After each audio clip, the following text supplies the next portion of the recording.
Israel-Gaza Iran War News Live Update. Is Netanyahu a criminal? Quite complicated. Benjamin Netanyahu, Israel's troubled prime minister, has a mounting legal issue. First, he tried to undermine Israel's Supreme Court, which was threatening his 20-year political dominance. His 7-month siege in Gaza may earn him an ICC arrest order. In case he didn't catch the ICC's message, the World Court ordered Israel to stop Gaza operations immediately.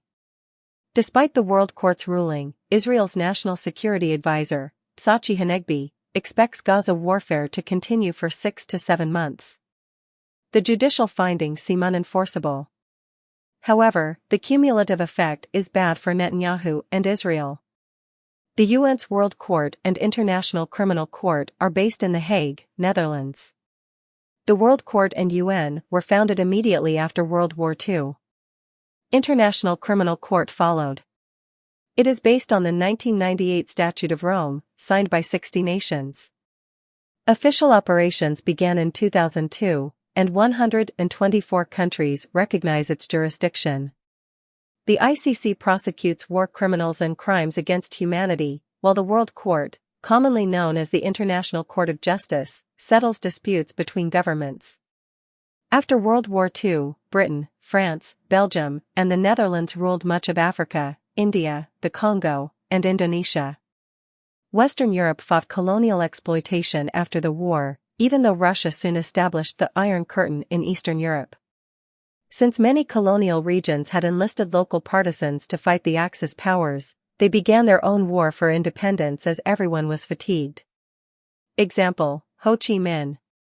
The U.S. Office of Strategic Services, OSS, recruited the Vietnamese resistance leader, codenamed Lucius, to fight the Japanese occupation in Vietnam after he saved a crashed American pilot.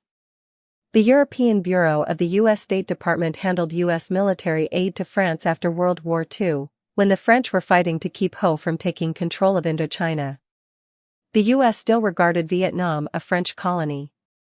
The abrupt transition from colonialism to Third World independence was desirable, but it left most of these former colonies vulnerable to chaotic competition among unscrupulous opportunists willing to profit from as much of the Third World's natural resources as possible.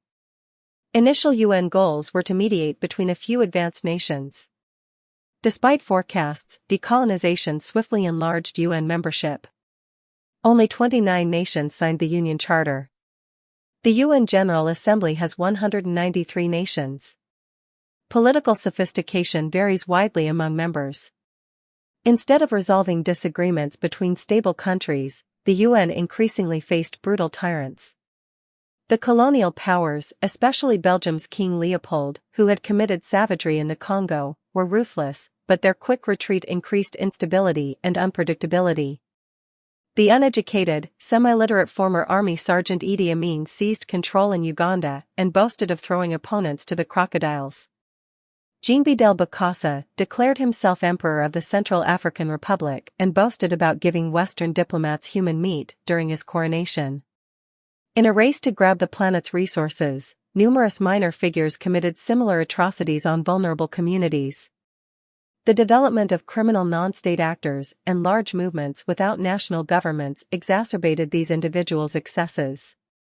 Uganda's Lord's Liberation Army Messiah, Joseph Kony, brutalized children and forced them to dismember their parents to transform them into child soldiers. Al-Qaeda and ISIS influenced geopolitics but were hard to discern.